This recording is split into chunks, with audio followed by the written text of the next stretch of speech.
She gave everything to save her family's legacy, but they betrayed her. Now, armed with shocking secrets, she's about to take back what's rightfully hers.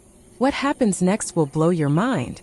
My name is Madison Hayes, and I've spent my entire life building my career from scratch. No one in my family helped me. No one paid my tuition or supported me through the tough early years. Everything I have today is the result of long hours, late nights, and the tough decisions I had to make to keep my investment consulting firm afloat. I've battled against the outside world to prove I can succeed without anyone's help. But somehow, everything I did seems so insignificant compared to what my younger sister, Emily, has been handed. She just graduated with an MBA from a prestigious school, her tuition paid for by our parents, and she never once had to worry about money or finding the right job. While I was sweating it out, fighting for every opportunity, Emily had everything laid out for her simply because she was the family's princess. I don't know why, but I've always felt a sense of inadequacy standing next to Emily. She's always been the one spoiled and cherished by our parents, while I, having endured every hardship, was largely overlooked. I learned early on that life isn't fair, but what I couldn't accept was the lack of recognition from my own family. This autumn, I witnessed something that would scar me forever. The harvest party at River's Edge Vineyard, the family-owned winery that we've run for 3 generations, was supposed to be a celebration of our legacy. But that night I stood amidst the crowd, feeling nothing but a deep sense of betrayal. Everyone, I'm thrilled to announce, my father's voice rang out loud and clear. Emily, having just completed her MBA, will be taking the reins as the new CEO of River's Edge Vineyard. She will lead us into a new era of innovation and growth. Please join me in congratulating her. The room erupted in applause. People smiled, raised their glasses, and clapped. Emily stepped forward, radiant in her designer dress, clearly soaking in the attention. But as I stood there, my stomach twisted, my heart heavy with a weight I could hardly describe. The truth hit me like a freight train. Emily, the same sister who had never worked a day in the vineyard, who had spent her college years posting photos on Instagram instead of learning about soil composition or the nuances of fermentation, was being handed the title of CEO. And there I was, the one who had worked tirelessly to keep the vineyard afloat, the one who had put in countless hours of blood, sweat, and tears, now watching from the sidelines as she took center stage. I felt like I was choking, my hands tightening around the wine glass I held. The people in the room congratulated Emily, praised her, and shared their excitement. But all I could feel was the cold emptiness inside me. I wanted to scream, to tell them that I had poured everything into saving this vineyard, that I was the one who had saved it from financial ruin 6 months ago, not Emily. Yet here she was, being placed in the position I had worked my entire life for. 6 months ago, I got the call that changed everything. River's Edge Vineyard was facing foreclosure. The bank was ready to seize the property, and the last thing I wanted was for our family's legacy to be lost. Without hesitation, I transferred every penny of my life savings, $850,000, into the vineyard's account to prevent the foreclosure. I didn't ask for a signed agreement or even a written promise. I didn't need one. It was family. Family doesn't need paper contracts. At least that's what I told myself. When I did it, I thought I was securing my place in the family, ensuring that my contribution would be acknowledged. But now, standing in this room watching Emily take the CEO role, I realized how naive I had been. My sacrifice was nothing more than an afterthought. I wasn't even going to be recognized for my contribution, let alone given a role that reflected my hard work. Madison, honey, are you all right? My mother's voice cut through my thoughts, her hand resting gently on my arm. She looked at me with a mixture of concern and confusion. Don't you see? Emily has the degree. She has the business education. She's the right choice for this. I forced a smile, my throat tight with emotion. Of course, Mom. Emily will do great. I raised my glass in a hollow toast to my sister, my voice steady despite the ice forming in my chest. I excused myself and stepped outside into the crisp evening air. I needed space. I needed to think. The cool air didn't help. The weight on my chest didn't lift. I pulled out my phone and hesitated for a moment before typing a text to Rachel, the corporate lawyer I had met at various wine industry events. She had always been sharp, no nonsense, and brutally honest. Maybe she could help me with this family business matter. I need your help. Can we meet tomorrow morning? I hit send and waited, feeling a sense of urgency clawing at me. Her response came within minutes. 10 a.m. at my office. Bring whatever documents you have. I stared at the screen, knowing I had just started down a path I didn't want to take, but a path I was left with no choice but to walk. I'd saved the vineyard, but somehow I had been left out of the future. It was time to make sure that I got what I deserved.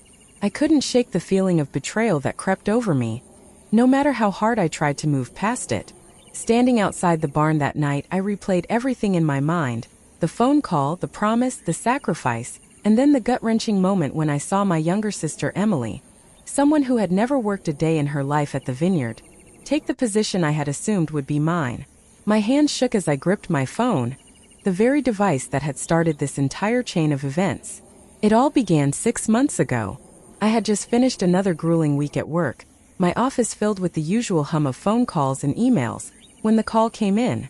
My dad's voice, strained and filled with panic, broke through the noise of my bustling office. "Madison, we need your help," he said, his voice faltering as he continued. "The vineyard. It's going to be taken. The bank is going to foreclose on us unless we can come up with the money." I had never seen my father so desperate before.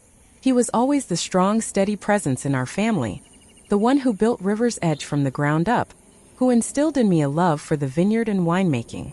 But now he was begging for my help. My heart sank into my stomach as I listened to him explain the magnitude of the situation. The debts, the loans, the mismanagement. The vineyard, our family's legacy, was on the brink of collapse. Without hesitation, I knew what I had to do. My entire life savings, $850,000, was sitting in my account, accumulated over the years through countless hours of hard work and sacrifice. I had built my business from the ground up, and that money was supposed to be my cushion for the future, the foundation for my own success. But I didn't think twice. I transferred it all to the vineyard. My parents had always told me that family came first, that this was our legacy, that the vineyard was as much mine as it was theirs. I didn't ask for a contract. I didn't ask for a promise on paper. I trusted them as I always had. I thought this would prove my loyalty, my commitment to the family. I believed that by saving the vineyard, I was securing my place in it. I thought that once the vineyard was stable again, my parents would recognize the sacrifice I had made. I thought they would see me for who I was, not just their daughter, but the one who saved the family business from ruin. But here I was, standing outside that barn, watching as Emily, who had never worked in the vineyard, who had never set foot in the fields during harvest, was handed the CEO title. I felt the anger building inside me, the betrayal clawing at my chest. How could they do this to me? How could they dismiss everything I had done, everything I had given for this family? I had spent my entire life proving myself. But none of that mattered. All that mattered was Emily's MBA, a degree funded by our parents' money, and the promises they had made to her. As I stood there, a cold wind blowing through the vineyard, I couldn't help but feel the years of hard work, the sleepless nights, and the sacrifices I had made, slipping through my fingers. I wasn't even given a seat at the table. I was nothing more than a bystander, watching as my family, my legacy, was taken from me. It was a cruel irony. My parents had always insisted that family was everything. They had taught me that the vineyard was a shared inheritance, a place for all of us to build our futures. Yet here I was, excluded from that future, my contribution dismissed like it was nothing. The next morning I made the call. I needed help. I needed someone who could help me fight for what was mine. Rachel Thompson was the first person I thought of. I had met Rachel at a wine industry conference a few years back, and she had made an impression on me. She was smart, ruthless, and had a way of cutting through the red tape that I admired. I didn't trust many people, but I trusted Rachel. I knew that if anyone could help me take on my family, it would be her. "Rachel, it's Madison," I said, my voice tight with emotion. "I need your help. I'm dealing with a family matter, and I need to make sure that I'm protected." She didn't ask for details right away. Instead, she agreed to meet me at her office the next day. When I walked into her sleek, modern office in downtown Dallas, I could feel the weight of the situation pressing down on me. Rachel didn't waste time with pleasantries. She motioned for me to sit and immediately got to the point. "So what's going on?" she asked, flipping open a notebook and tapping her pen against it. I explained everything: the transfer of my life savings to the vineyard, my parents' promises, and Emily's sudden rise to CEO. I told her about the betrayal, the empty promises, and the sheer injustice of it all. Rachel listened, her expression unreadable, and when I finished, she was quiet for a long moment. "You're dealing with a lot here, Madison," she said, her voice low and calm. "But you're not alone. We can work with this. We can get you what you deserve." Rachel was sharp, and she quickly outlined a plan. We would go after my parents for financial fraud. The Vineyard's actions, using my money without any written agreement, without any formal acknowledgement of the investment, were not just a family misunderstanding. They were illegal. Rachel started reviewing the bank statements, and the more we dug, the more we found. She didn't just find discrepancies in the way my investment was handled. She found something far more damning. "They used your money for personal expenses," she said, her voice low but filled with certainty. "The Mercedes, the Tuscany trip, Emily's MBA. All of it was paid for with your $850,000. This wasn't just about saving the Vineyard. It was about lining their pockets." I felt my stomach twist. I had been so naive trusting them, believing that my sacrifice would be enough to secure my place. But instead, they had used my money for luxury, for their own gain, while I was left to pick up the pieces. I had to act. I couldn't let this go. "My goal isn't to take over the Vineyard," I said, my voice steady but filled with determination. "I just want my money back. I want what's rightfully mine. And I'll make sure that they understand the consequences of what they've done." Rachel smiled, the kind of smile that told me we were on the right track. "We'll get your money back, Madison. And we'll make sure they never forget what they've done to you." The days after my meeting with Rachel were a blur. The weight of my family's betrayal seemed to crush me from all sides. Every phone call, every message, every well-meaning email from relatives felt like a constant reminder of the injustice I was facing. My mind was consumed by thoughts of how to get my money back, how to make my parents understand the consequences of their actions. I was focused but exhausted. I hadn't slept properly in days, the guilt of confronting my family gnawing at me. Then one evening, as I sat alone in my apartment after yet another long day of phone calls and legal paperwork, my phone buzzed with an incoming message. It was a number I didn't recognize. I hesitated, then picked it up. "Madison Hayes?" a voice on the other end asked. It was calm, even soothing, but there was something in the way the person spoke that made me pause. "Yes, this is Madison. Who is this?" "My name is Vincent. I'm a wine industry investor. I believe we might have some mutual interests. I'd like to discuss an opportunity with you. Can we meet?" I leaned back in my chair, unsure of how to respond. At this point, I was willing to hear anything. My legal battle with my family was draining, and if this was some investor offering a way out, maybe I could use it to my advantage. "Where would you like to meet?" I asked. "How about the Café Levin? I'm sure you know the place. I'll be there at 8 p.m. I didn't hesitate. I needed a distraction. I needed to get out of my head, to put the family drama on pause, even if just for a little while. I grabbed my jacket, and within an hour, I was sitting across from Vincent at the dimly lit cafe.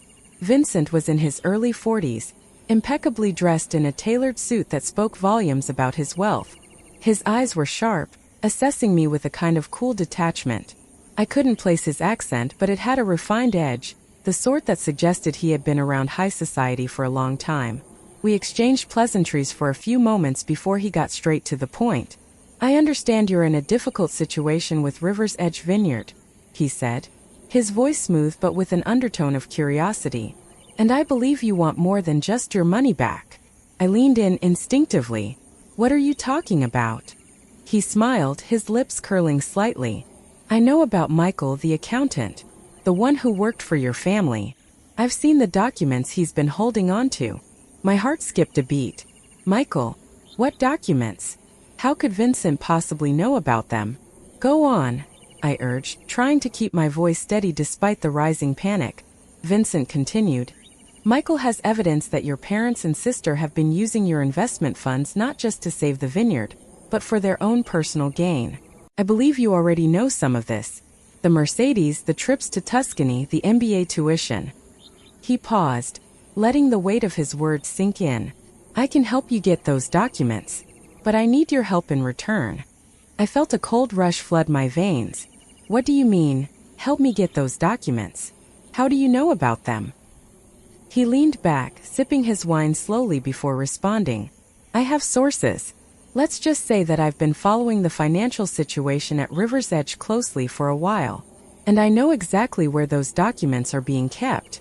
A sinking feeling settled in my stomach. What do you want from me? Vincent's eyes locked onto mine. I want you to help me take control of another vineyard, one that's in a much better financial position. You help me with that, and I'll help you with your family. We can use the documents to force them to comply with your demands. But I'm warning you, Madison, this won't be a simple legal fight. It'll be a battle against some very powerful players. I stared at him, my mind racing. What he was proposing was dangerous. Using Michael's documents to confront my family could lead to even more public fallout. And the vineyard he wanted me to help him with, it wasn't just any vineyard. It was a competing vineyard, one that would put River's Edge at risk if we went public with these financial secrets. I had a choice to make. On one hand, I could expose my family's financial misconduct and regain control of the vineyard. On the other, I could take a step into a murky world of business deals that I didn't fully understand. If I worked with Vincent, I would be playing into his hands, and I wasn't sure I could trust him. But then again, did I have any other choice? I took a deep breath, my eyes flicking to the papers in front of me, the dim lights reflecting off the surface. I'll need some time to think about this. Vincent nodded, his expression unreadable. Of course. But don't take too long. This opportunity won't wait forever. That night I couldn't sleep. My mind was swirling with the implications of Vincent's offer. I knew I had to make a decision quickly, but how could I trust someone like him? Even though he seemed to have the upper hand in terms of information, I didn't want to compromise my values or get entangled in something that could ruin everything I'd worked for. My head was a mess of conflicting thoughts. The next day I couldn't put it off any longer. It was time to confront my family, to force them to pay for what they had done. I picked up the phone, my fingers trembling as I dialed the number I had been avoiding for days. Hello. My father answered. His voice sounded strained, like he had been expecting this call. I need to talk to you. I want my money back, I said, trying to keep my voice steady. What do you mean, Madison? My father asked, his tone cautious. You know that we're doing our best, but the vineyard is in trouble. We can't just pay you back right now. You're going to pay me back. With interest. My $850,000 plus 8% annual interest, or I'll take you to court, I said, my words firm.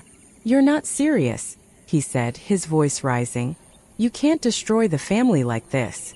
I'm not the one destroying the family, I shot back. You and Emily are the ones who betrayed me. You've used my money for your personal expenses, and now you want me to just sit back and let it go? I won't. I could feel the tension in his voice as he tried to reason with me, to convince me that they couldn't repay me right away. But I wasn't backing down. I had given everything to save that vineyard, and I would be damned if I let them walk away without paying the price for what they had done. I want my money back or the lawsuit starts, I said, my voice cold. And if I have to, I'll expose everything to the public. I have proof now. There was silence on the other end of the line. Then my father spoke again, his voice softer, but filled with desperation. You're going too far, Madison. This is your family. Then act like it, I said, and hung up. Later that afternoon I needed to clear my head, so I decided to take a walk through River's Edge. It had been so long since I had been here, walking the familiar paths I used to know so well, working alongside my grandfather in the fields, learning everything about the land that I loved. But now, as I walked the rows of grapevines, I saw the signs of neglect. Some of the vines were withering, the leaves yellowed and crumbling. The fields that had once been vibrant with life now looked like they were slowly dying. It was a stark contrast to the lively, thriving vineyard I had grown up with. But then, as I walked deeper into the fields, something caught my eye. A small shed by the edge of the property, near the old storage area. I walked over to it, curiosity gnawing at me. When I opened the door, I found a cardboard box pushed to the side. Inside there were papers. I dug through them and pulled out a file, bank statements, asset transfer records, and something that made my blood run cold. The papers showed that my parents had been transferring property from River's Edge to a new company, River's Edge Holdings LLC. I felt a sickening realization hit me. They hadn't just betrayed me by using my money for personal expenses. They had been working behind the scenes to siphon off the vineyard's assets and shield them from me. They knew what they were doing all along. They had been setting the stage to kick me out of the vineyard for good. I clenched the papers in my hand, a rush of anger flooding my chest. This wasn't just financial manipulation. This was fraud. And now I had the proof I needed to make sure my family paid for what they had done. The next few weeks were a whirlwind of negotiations, calls, and sleepless nights. But it was the waiting that wore me down the most.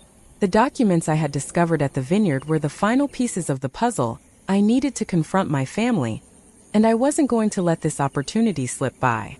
Armed with proof of the fraudulent transactions and my lawyer's unwavering support, I felt like I finally had the upper hand. But even as I prepared for the fight, I knew the true battle was just beginning. The demand letter Rachel had drafted had already been sent. It was a powerful message, one that laid bare my family's deceit in black and white.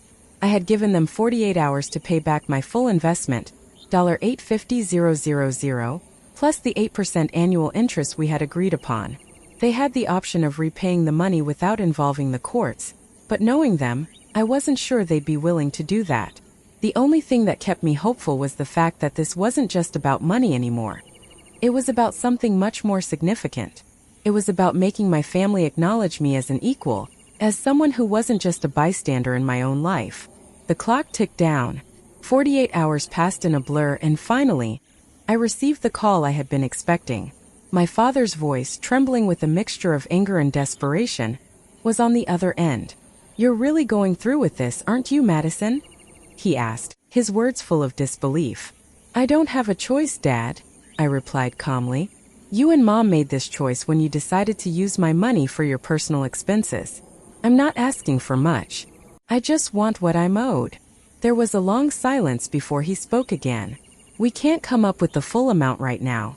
You know the vineyard's cash flow is difficult, but we've been able to work something out with the bank."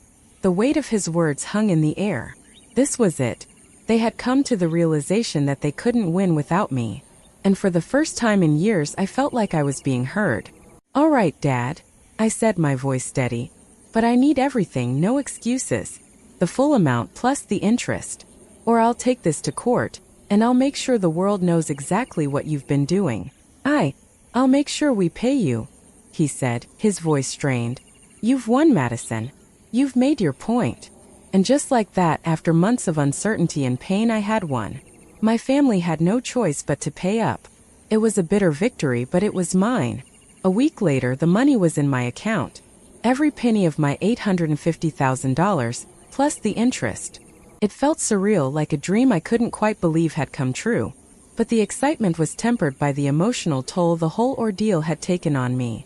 The vineyard was no longer my responsibility. The family I had spent my entire life trying to make proud had rejected me. And while the money was a victory, it didn't fill the void left by the betrayal. That night, I sat alone in my apartment, staring at the screen of my laptop. I had been researching vineyard properties for days, looking for a place I could call my own. A fresh start. My phone buzzed on the table, and I picked it up to see a message from Rachel. "I spoke with Michael. He's officially out of the picture. You're clear to move forward. Let me know how you'd like to proceed." I had already made my decision. It wasn't just about reclaiming what was mine. It was about building something better, something that wasn't tainted by lies and deceit. I wasn't going to let my family's actions define me anymore. I was going to create my own legacy, one that was rooted in hard work, integrity, and passion. The vineyard I purchased was called Sunset Valley Vineyards, located just across the valley from River's Edge. It wasn't the largest plot of land, but it had everything I needed: fertile soil, perfect sun exposure, and an incredible view of the mountains to the west. It was exactly what I had always dreamed of, a place where I could grow and create wines that told a story of authenticity and craftsmanship. In the first few months, the work was grueling. I poured everything I had into getting Sunset Valley up and running, laying the groundwork for the vines, setting up the production facility, and building a team of people who shared my vision. There were days when I felt like giving up, when the weight of the work seemed insurmountable. But I remembered why I had done this in the first place. To build something that wasn't based on promises or betrayals, but on my own dedication and love for winemaking. It wasn't easy, but every time I walked through the vineyard, felt the soil beneath my feet, and saw the young vines beginning to grow, I knew I was on the right path. This was my legacy now, one I was building with my own hands. The reward was no longer financial. It was the pride of knowing I had fought for this, and that it was mine. A few months into the new venture, I received an unexpected package.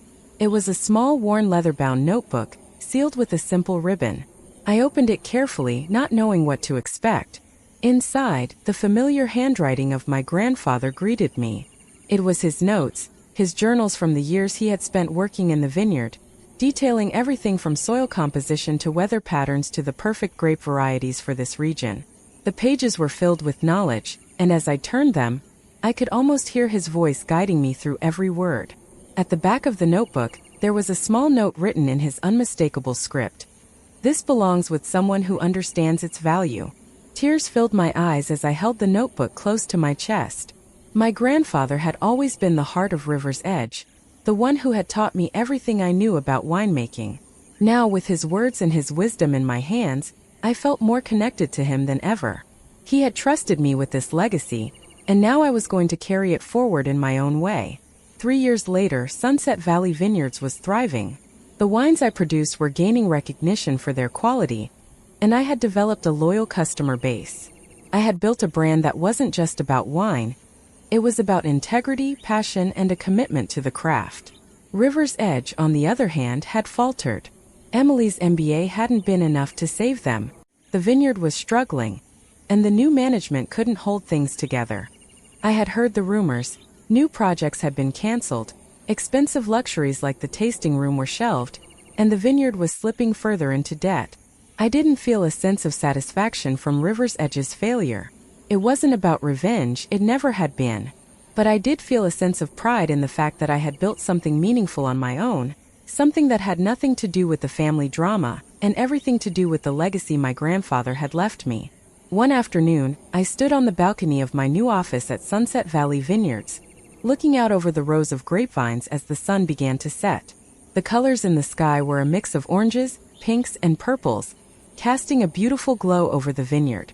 It reminded me of the very first day I walked these fields, unsure of what the future would hold but determined to make something of it. This was mine, my legacy, not because of anyone else but because I had fought for it.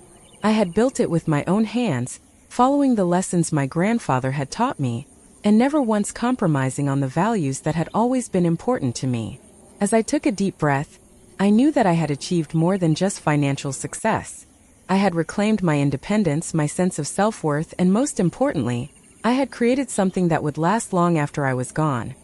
A legacy born from love, hard work, and the refusal to accept anything less than what I deserved. And for the first time in a long while, I felt free. Thanks for watching. Don't forget to like, comment, and subscribe. Hit the bell icon for updates on new videos. See you next time.